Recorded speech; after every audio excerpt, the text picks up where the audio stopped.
It's 5 o'clock. You're watching the News Hour. Our top story this evening. In the last few moments, President Trump has announced there will be a ceasefire between Israel and Hezbollah in Lebanon. Posting on Truth Social, he wrote this: "I just had excellent conversations with the highly respected President Joseph Aoun of Lebanon and Prime Minister Benjamin Netanyahu of Israel.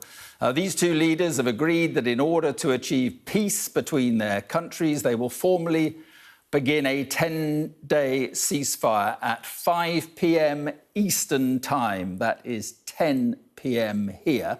On Tuesday, the two countries met for the first time in 34 years in Washington, D.C. with our great Secretary of State, Marco Rubio. I have directed Vice President J.D. Vance and Secretary of State Rubio, together with the Chairman of the Joint Chiefs of Staff, Dan Kane, to work with Israel and Lebanon to achieve a lasting peace. It has been my honour to solve 9 wars across the world, and this will be my 10th.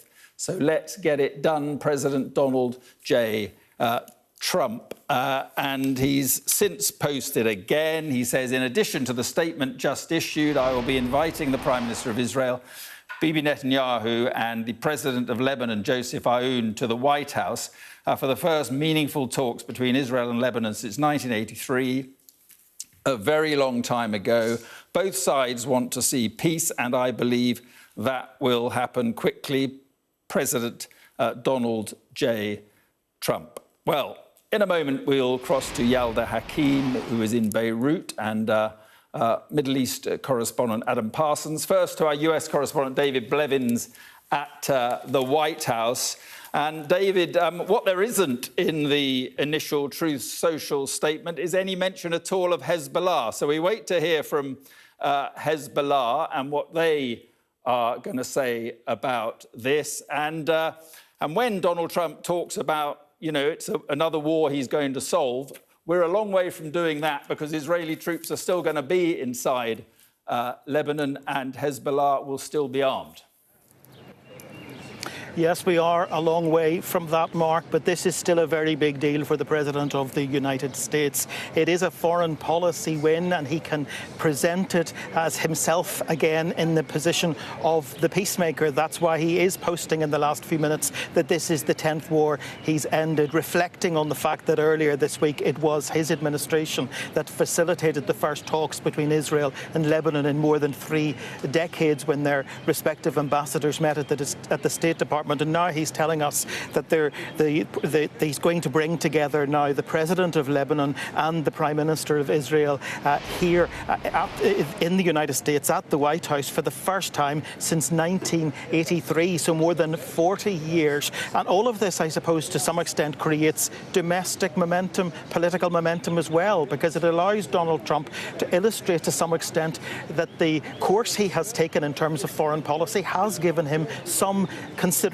influence in the Middle East, over Israel, over Lebanon, to an extent over Hezbollah. As you say, we wait to hear what their response is. But all of these things really matter. And in terms really of beyond the optics, it does help to secure the ceasefire that has been brokered in Iran, because continuing hostilities in Lebanon risked an unravelling of that ceasefire too, and much more, it risked an escalation of this entire conflict. So this is a very good day for the White House, and I'm quite sure the President will have something to say about it before he departs the White House this afternoon. Yeah, and while you're there, David, I gather the Pope has been, in a sense, doubling down on what he's been saying about President Trump. Well, he doesn't mention President Trump. He talks about leaders who spend billions on wars. Yeah, there may be a ceasefire in Iran and a ceasefire in Lebanon, but no end to the holy hostilities between the President of the United States and Pope Leo. You'll remember that this week began with the President engaging in an unprecedented verbal attack of Pope Leo, describing him as weak and terrible, and said that he was really only in office because Donald Trump was President of the United States. Well, now Pope Leo, who's on a visit to Cameroon in West Africa, has hit back, accusing world leaders of spending billions on wars, and says the world is really being ravaged by a small number of tyrants, as he put it. He also encouraged people to stop using religious language to justify war. Moments after he'd done that, Pete Hegseth, the man who calls himself Secretary of War, recalled a sermon he'd heard preached on Sunday about Pharisees criticising Jesus, and he then compared journalists at the press conference to those Pharisees. Quite remarkable, really, that he's comparing journalists to Pharisees in the week that President Trump had to take down a meme in which he appeared to be depicted as Jesus himself. Yeah, David, thanks very much indeed. Let's get back to this news of the ceasefire then. Our Middle East correspondent Adam Parsons is in Israel. And Adam, do we know much detail about this ceasefire? No, in a word, Mark. We just know it's going to happen tonight. It has been talked about a great deal over the past 24 hours, been a huge amount of speculation. The Israeli Security Cabinet met last night and didn't come up with a ceasefire proposal, but it has been brewing.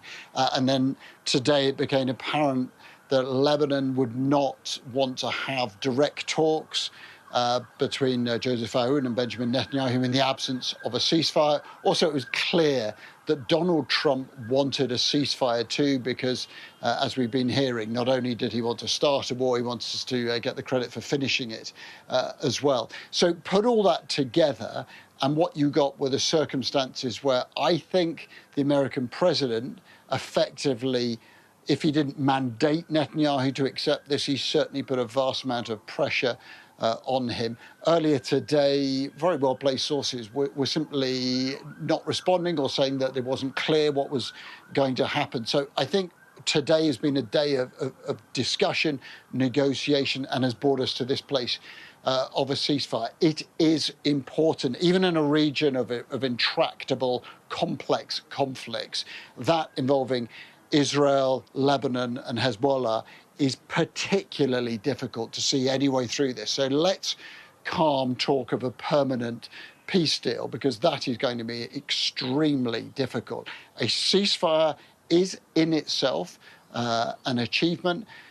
Sources that I've spoken to since this announcement have told me that they are very confident that Hezbollah will respect this ceasefire. Why? Well, because they are being leaned on by Iran. Iran, it is thought, were the ones who told Hezbollah to strike, or to renew their strikes.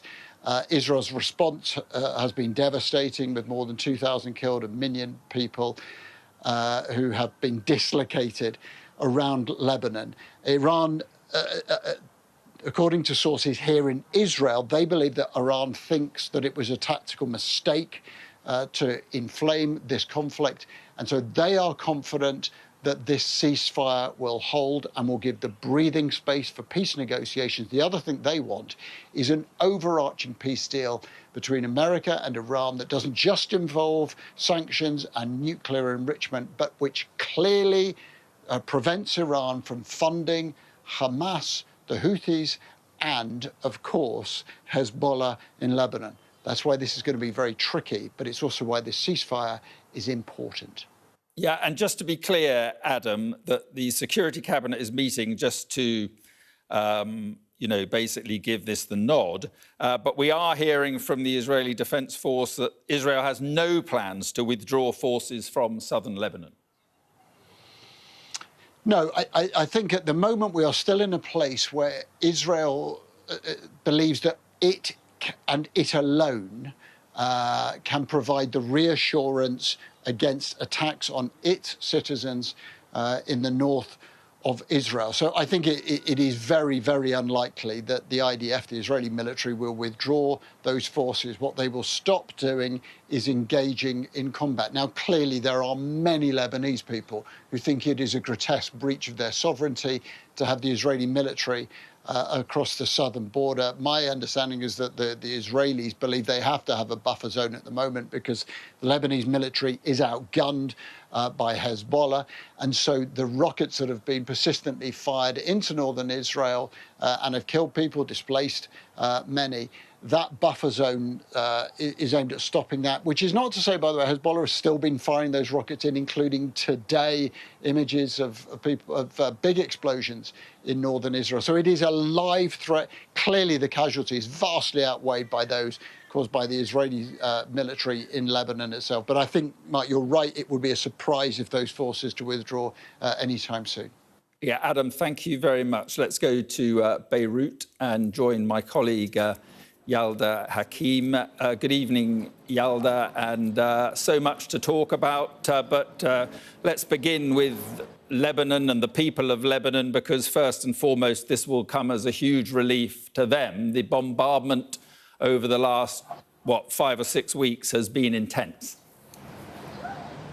Yeah, absolutely, as has the humanitarian crisis here, Mark, which we've covered and which you have covered over the last 6 weeks or so. Don't forget that the Lebanese people last Wednesday woke up thinking they were part of this wider ceasefire deal that the United States and Iran had agreed to, that 2-week ceasefire. What they were met with was 100 strikes in 10 minutes, which ended up killing more than 350 people. So this is a nation that continues to reel as a result of the war that's lasted here for the last 6 weeks. The Lebanese Health Ministry says that the death toll is now well over 2,000 people. That includes women and children. And a fifth of this nation has been displaced. And, you know, Adam was talking there about the fact that, sure, this might not be a peace plan, but it is important that there is some kind of cessation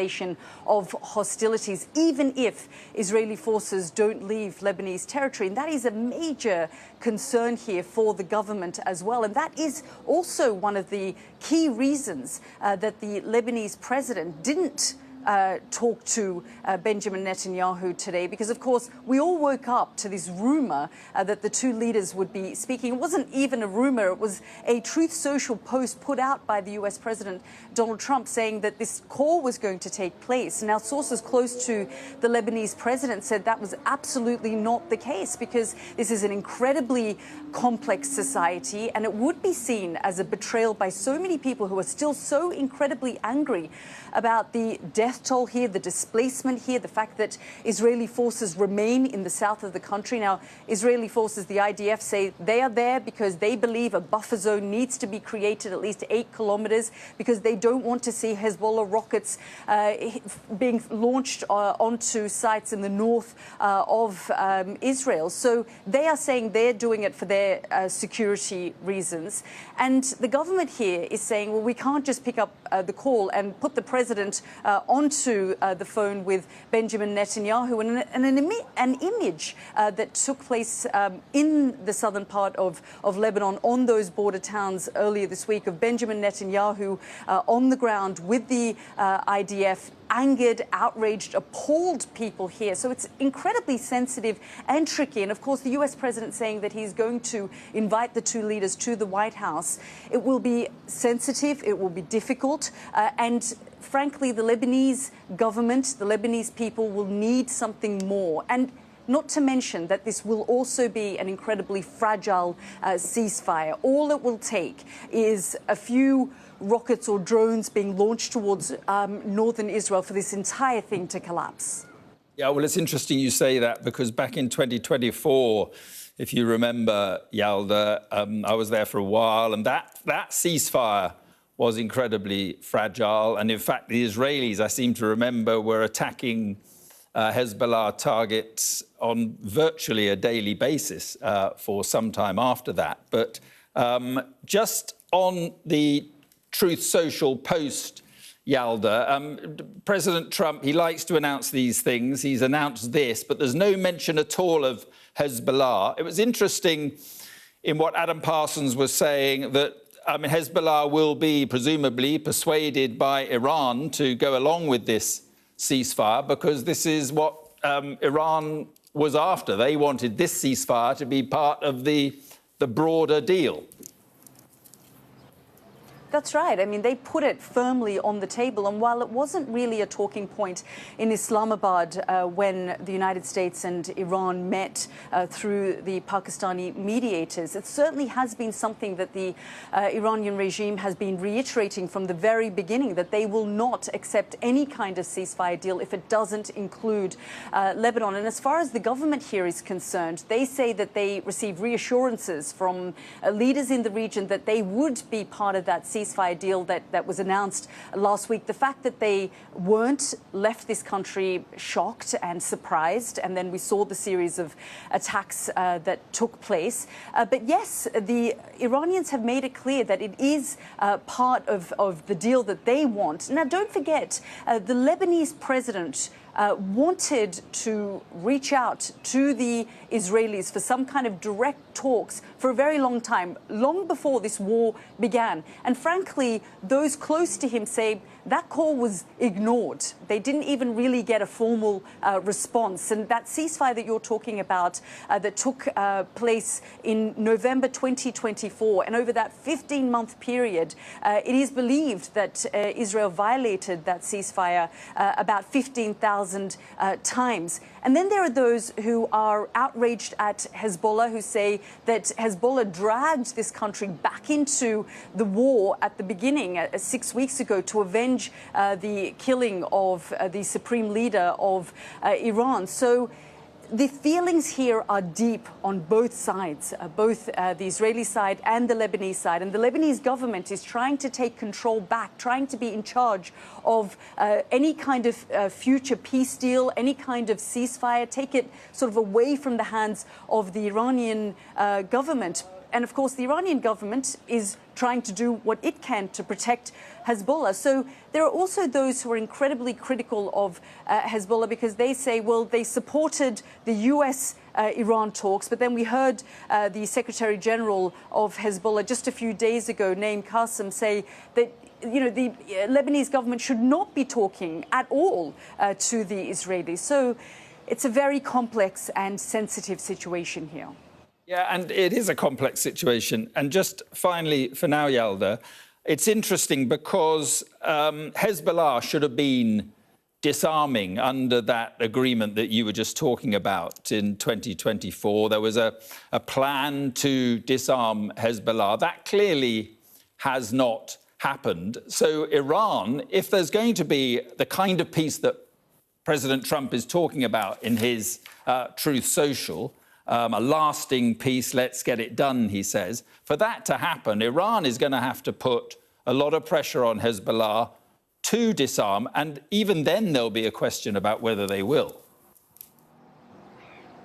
Yeah, it is a big question here, and I've interviewed a number of Lebanese ministers who continue to reiterate that disarming, decommissioning Hezbollah is part of their long-term plan. When that might be is unclear, but they're saying they need time to do this. I spoke to the culture minister of Lebanon just a couple of days ago, who has the ear of the Prime Minister, is close to the President, is a veteran, well-respected minister and leader of this country. And he said, look, it took the Israelis 3 years to try and eliminate Hamas with all their air power, with all their technology, and they still weren't able to do it. How on earth, when we are a weaker nation, can you say that we're not doing enough? Give us time, give us a chance. We will get there. We just need support from the international community, namely the United States and the Europeans, and we need time. But every time there is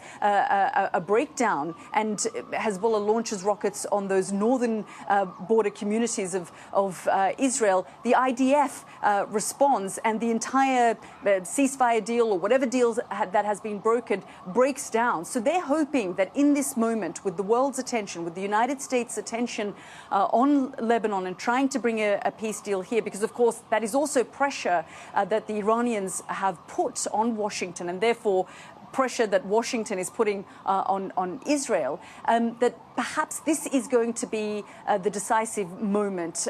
So we'll have to wait and see what happens next, whether President Aoun does make that trip to Washington. And this is a decisive moment for Lebanon and the Lebanese government to be able to take control back of their country. Yeah, a big moment for Lebanon, big moment for the people of Lebanon. Yalda, thank you very much. Yalda will be back. We might even talk to Yalda in the next hour, hopefully, but she will certainly be back with her programme, The World, which is tonight at 9 o'clock. Let's bring in our military analyst, Sean Bell, and Middle East commentator, Tara Kangalu. Sean, first of all, I mean, the devil is in the detail quite often with ceasefires and ceasefire plans. This one, we're not too sure about. I mean, I've just seen that a Hezbollah parliamentarian has said that they've been persuaded by Iran's ambassador in Beirut to take part in this one-week ceasefire. President Trump is talking about the 10-day ceasefire. So it looks as if a little bit still has to be sorted out in the next, sort of 4.5 hours or so. Yeah, I mean, first of all, ceasefires generally only agreed between warring factions that both sides see benefit in pausing and talking. To my knowledge, neither side in this conflict between Israel and Hezbollah actually wants to see it stop at the moment. So it's clearly been imposed on them. I think if you were looking for a positive out of this, why has it been imposed? There was lots of rumours, as Yalda said, that a precondition of peace talks was Israel backed off the war against Hezbollah. And therefore, given that the ceasefire between Iran and America ends on Wednesday, there's lots of talks of potentially a peace talk starting again Monday. President Trump urgently needs an off-ramp to this and therefore wants to see some sort of talks. And therefore, if he recognises that this is a precondition, imposing his will, generating a ceasefire would actually help purely American and Iranian get to the negotiating table. But if we're looking at this for having broader, profound implications for the Israel-Hezbollah conflict, I'm not so sure, particularly when it's announced it's between Israel and the Lebanon. And last I saw, they weren't the warring factions. It was Israel and Hezbollah. Yeah, and I mean, it goes without saying that this larger peace plan that Trump is talking about between Israel and Hezbollah, I mean, that is a long way off and will take a lot of very hard diplomatic work. No, I agree. But if you look back in your history, you know, Lebanon probably, it will be fair to say, from an objective perspective, and Darrell will be able to give you a much more detailed tapestry of it, but probably suits Lebanon and the government not to have Hezbollah causing the difficulties they have. But they've been unable to control, to disarm Hezbollah. And there is probably a solution that lies with America or some other nations helping the Lebanon government actually find a long-term solution. If that could be unlocked, then getting the Lebanon government and Israel around the table might be the answer. But I say, you understand the dynamics much better on the ground, don't you? But I mean, Tara, this clearly does ease the way to a kind of broader deal, or at least ease the way to Iran coming back to the table on those broader talks. I mean, if we just rewind and go back before how the war got started, Lebanon got involved after the Israeli and American strikes on Iran. So all of this is in some ways coming full circle. We now are in a situation where the United States and Iran want to see an end to their conflict. Israel is part of that conflict, and Hezbollah has undoubtedly become a huge factor in all of it. So right now, it could very well be possible, as our correspondents have been saying and as we've been discussing, that the United States is influencing Israel as much as it can to put a pause on its activities in Lebanon, all the while Iranian regime is trying to put a pause on Hezbollah's behavior in Lebanon, so that the two of them, meaning the United States and Iran, can come to some sort of an agreement, some sort of a framework that would then eventually allow them to resolve all the many factors that we have on the table, whether it be the Strait of Hormuz, Iran's nuclear program, and so on and so forth. Now, the problem, as Sean was saying and as Yalda was echoing, is that the issue of Hezbollah, Mark, as you know very well, is not one that will be resolved overnight. We need to understand that in Lebanon, there's a power-sharing dynamic when it comes to the country's politics, and Hezbollah has a veto power in the parliament. They hold seats in the government, and any opportunity for the government of Lebanon to alienate the Shia population will come at a huge risk. And add to that the fact that Hezbollah is also an ideology, and you cannot eliminate an ideology with missiles and strikes. And at any moment, there is, potential of clashes, domestic conflict in an environment that is extremely volatile, in a situation where the government has not supported the people of Lebanon. So a lot at stake fundamentally, though, for the people of Lebanon, but much of it, I think, will be decided between what comes in any form of deal or talks between Washington and Tehran. OK, let's hold it there. I'm joined now by Fawaz Gerges, Professor of International Relations at the London School of Economics. Good evening. Thank you for being with us. So is this pressure from Trump rather than any great enthusiasm on the part of Netanyahu? Netanyahu would not have accepted any ceasefire without pressure by Donald Trump. Because Benjamin Netanyahu does not listen to anyone except Donald Trump. And we need to understand why Donald Trump wanted a ceasefire. I think both Iran and the United States are basically involved in an active diplomatic and political process. Both sides seem to have a vested interest in bridging their divide. Both sides do not really want to return renewal of hostilities. And Lebanon, the Israel-Lebanon war could have easily derailed the American-Iranian talks. What's really fascinating for me is that both the Americans and the Iranians have been trying to take credit for the ceasefire. Just an hour before President Trump announced the ceasefire, the Iranian ambassador in Lebanon called a top Hezbollah deputy leader and told them that tonight Israel will basically cease fire in Lebanon. So this tells you a great deal about basically both sides are trying to take credit because both sides have a vested interest in saying, well, look, they have influenced Trump over Israel and Iran over Lebanon. At the end of the day, I think this is a brief moment of relief for the people of Lebanon. As you've heard, Mark, everything, catastrophic humanitarian situation, 1.1 million people displaced, more than 3,000 Lebanese killed, including a huge number of children and women, not to mention the infrastructure, bridges. But this is the beginning. We have to be very cautious. We've been there before. Israel occupies 8 miles of Lebanon's territories. Israel, Benjamin Netanyahu has repeatedly said he would like to establish a huge, basically, buffer zone, like he did in Gaza and Syria and what have you. And Hezbollah will never accept any permanent Israeli military presence in Lebanon. And I doubt it very much whether the Lebanese president, Joseph Aoun, will go to the White House and meet with Benjamin Netanyahu unless the Israeli forces are out of southern Lebanon. So regardless of what President Trump says, and he says many things, at the end of the day, when we have to basically distinguish between rhetoric and reality on the ground, and the reality is not very pretty in the Lebanese-Israeli conflict. No, of course not. And I mean, it's quite possible the Israelis will want some sort of buffer zone, going forward. But we wait and see what happens with all that. But I just seem to detect you think there's a chance that this ceasefire between Israel and Hezbollah could lead to a longer peace plan. You think there is a chance? Well, if you ask me 1 out of 10, I would say between 4 out of 10. Or 3.5 out of 10. Why? Because I have to really see a genuine commitment on the part of the Benjamin Netanyahu government to basically pull out of Lebanon permanently. I have not seen it.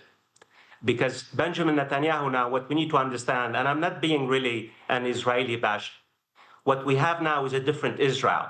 Israel now subscribes to a strategy of offensive realism, no longer really subscribes to deterrence. And what I mean by offensive realism is total domination. Buffer zones, 55% of Gaza now is occupied by Israel. In Lebanon, 8 miles. In Syria, almost 28% of Syrian territories. So will President Trump exert pressure on Benjamin Netanyahu to pull out of Lebanon, period? I doubt it very much. And also, will Hezbollah accept a single inch of Lebanese territory occupied by Israel? Never. And again, I like to see a greater national unity in Lebanon itself. I like to see the Lebanese government really engaging Hezbollah, in a deeper sense of the word. Because without Hezbollah support, regardless of what you think of Hezbollah, Hezbollah is not just a paramilitary organization.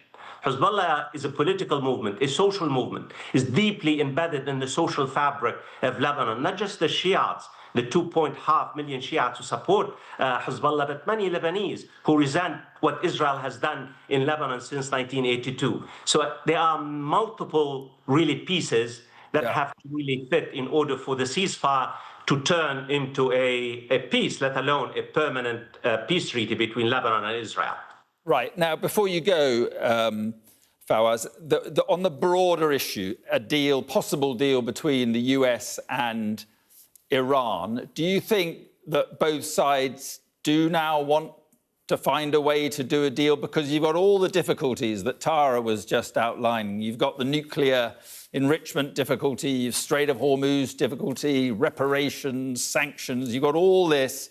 I mean, do you think what's most likely to emerge will be a framework rather than some super grand deal that President Trump probably wants by tomorrow? We know that President Trump wants a grand bargain. He wants everything to be done in 20 hours. But we also know that the 2015 nuclear deal between Iran and the United States took 20 months, countless hours and meetings. So I don't think we're going to see a grand bargain, which really is very much favored President Trump. We're going to see a framework and limited agreements. Let me give you one example. Opening the Strait of Hormuz for lifting the sanctions on Iran, for allowing its frozen assets to be given to Iran. We can see, for example, 10-year domestic freezing on domestic enrichment by Iran, as opposed to 5 years, which Iran suggested, the United States suggested 20 years. So, but at the end of the day, the reason why I'm a bit hopeful on the Iran-US path is that neither side wants renewal of hostilities. President Trump basically faces some major domestic opposition, particularly in terms of inflation and economy, and he has not really been able to find any allies outside of Israel, even the United Kingdom. The most important ally that the United States has said, no, this is not our war. Not to mention, I mean, inflation, the slowing world economy. Iran, too, its economy has been devastated. It does not really want another round of hostilities. So at the end of the day, the question facing both Iran and the United States, how and in what ways they could bridge their differences. I believe they're going to find a way at the end of the day, because both have a vested interest, again, negatively, not to renew hostilities again and again. Fawaz Gerges, thank you very much indeed. I appreciate you coming on. This is The Scene. Live in Beirut, where there will be a lot of very relieved people this evening. A ceasefire is due to come in to effect later this evening, and there have been, well, it's been an intense bombardment. Hezbollah rockets have been fired out into northern Israel, but the Israelis have been bombarding central Beirut, southern Beirut, southern parts of Lebanon, and many Hezbollah have been killed, but also many civilians, including in southern Lebanon, particularly children. Now, the breaking news this hour is from President Trump, who has been writing on Truth Social. He has said this: I just had excellent conversations with the highly respected President Joseph Aoun of Lebanon and Prime Minister Bibi Netanyahu of Israel. These two leaders have agreed that in order to achieve peace between their countries, they will formally begin a 10-day ceasefire at 5 p.m. Eastern time. That is 10 p.m. here. I think I'm right in saying I am. On Tuesday, the two countries met for the first time in 34 years in Washington, D.C., he says, with our great Secretary of State, Marco Rubio. I've directed Vice President J.D. Vance and Secretary of State Rubio, together with the Chairman of the Joint Chiefs of Staff, Dan Kane, to work with Israel and Lebanon to achieve a lasting peace. It has been my honour to solve 9 wars across the world, and this will be my 10th, so let's get it done. President Donald J. Trump. And he then made a second post which says this: in addition to the statement just issued, I will be inviting the Prime Minister of Israel, Bibi Netanyahu, and the President of Lebanon, Joseph Aoun, to the White House for the first meaningful talks between Israel and Lebanon since 1983, a very long time ago. Both sides want to see peace, and I believe that will happen quickly. President Donald J. Trump.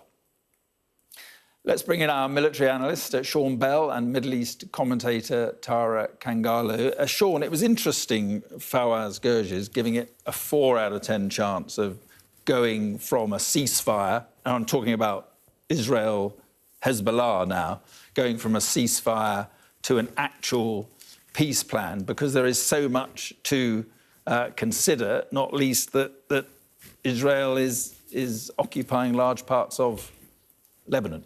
Yeah, but there is this sort of chicken and egg argument always whenever you speak to one side or the other, as you well know about this. You know, Israel withdraws back to its borders. Gradually over time, the UN was meant to be looking after the buffer zone. Gradually, Hezbollah moves back in. Gradually, the situation deteriorates.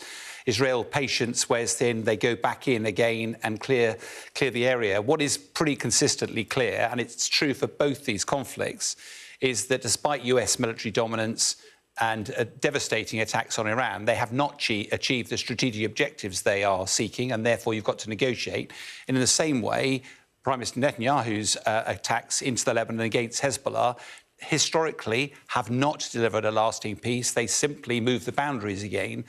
The one critical shortcoming is getting it to a point where you can actually start to talk, and what are the motivations for making that happen. And I think what was interesting that came out from that was that if you can get Lebanon on side as well and find some way of providing the military, the financial support to give them a more robust standing, because at the moment, as Tara regularly says, they're almost on the verge of being a failed state. So that's where Hezbollah can thrive. If you've dealt with Iran and they're no longer sponsoring, and also you find a way of emboldening the Lebanese authorities, then maybe, I'm not saying it's easy, but maybe you've got the foundations of an enduring solution rather than a sticky plaster. Right, Tara, let's talk about Iran. Do you think, I mean, obviously they put pressure on Hezbollah, they want this ceasefire, and they presumably want the talks to resume. Do they still, or do they think they still have cards to play?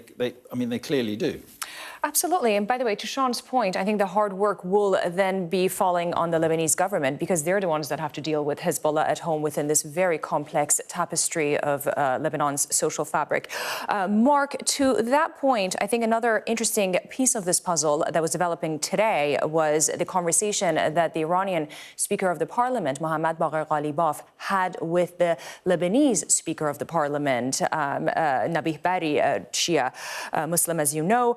And essentially in that call, he said we need permanent ceasefires in both countries, Iran and Lebanon. And that, once again, is a reminder of how much is at stake for a potential talk between the United States and Iran. All the while, by the way, we know that the army chief of Pakistan was in Iran. In fact, he continued to have discussions today with Iranian officials. And also, the Prime Minister of Pakistan has been on this diplomatic tour in Saudi Arabia, Qatar. We also know that they're meeting with their Egyptian and Turkish counterparts. So a lot of movements when it comes to the sort of fast speeding of diplomacy. But Iran's card really at this very moment is their survival and exhausting the adversary, and essentially continuing to maintain this ceasefire and potentially having some form of talks and engagement. But Mark, I would add that there can be spoilers in Iran, because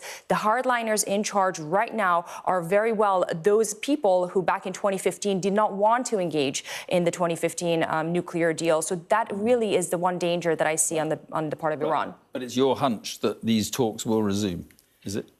I think the signals that we're getting is pointing to that direction, because as we've been discussing, neither side, the United States or Iran, can afford to continue the conflict. All the while, we don't know what Israel's agenda and program is. OK, Tara, for now, thank you very much. I'm joined now by Brett Bruen, former White House Director of Global Engagement and a former US diplomat. Thank you for being with us, Brett. Can I invite you to get inside the head of your president? I mean, is this all part of President Trump's off-ramp, the expression often used, the way out of this war? Yeah, inside of Trump's head, Mark, is a very scary place. So I'm going to try to, like he will, get out as quickly as I can, in his case, from Iran. And this is where I think both viewers in the UK and elsewhere need to be very cautious, because Trump is going to try to spin this as a win. He's going to portray, the lipstick on the pig as somehow a enduring peace. And yet, what he is going to leave behind is an Iranian regime that has been emboldened, that now knows how to defend itself better from Israeli and American attacks, that still has missiles, drones, and the capacity to make more, as well as, let's not forget, the knowledge of how to make nuclear weapons, how to enrich uranium. They also have a vast terror network. We're talking right now about Lebanon and their proxy in Hezbollah. Let's also, I know it's been mentioned, but it bears repeating. Hezbollah is not involved in these negotiations. So while Trump is trying to present this thing as a big peace deal, it is not bringing the parties that are warring to the table. And he's going to, again, try to portray this as progress. I'm not sure that as a recovering diplomat, Mark, I would call it that. Well, he likes a quick deal, doesn't he? He likes a kind of big deal, a dramatic deal. Do you think Iran is in any sort of position to want to give him that? Because there are all these issues, you know, uranium enrichment, Strait of Hormuz, and as Tara was just saying, they still have cards to play. They do, and I disagree with Tara on this point. If I'm in Tehran, I actually want to drag this thing out as long and as painfully as I can to decrease the likelihood that Israel or the United States would undertake another attack. I want to make the cost as consequential, as crippling as possible. I think it's part of the reason is in Islamabad we didn't see a deal. I would also note that the person that President Trump is putting in charge of this Lebanon ceasefire is also the one who failed to get a deal with the Iranians, Vice President J.D. Vance. He doesn't have diplomatic experience. I think we have seen time and time again, whether with Moscow, Beijing, now Tehran, Trump's team, you know, the Witkoff, the Vance, the Kushners, just are outgunned diplomatically at the negotiating table. Right, and when Pete Hegseth says, as he did earlier today, we're locked and loaded, we're ready to resume combat, we've got more Marines on the way, we've got more troops on the way, is a resumption of the war the last thing that President Trump wants?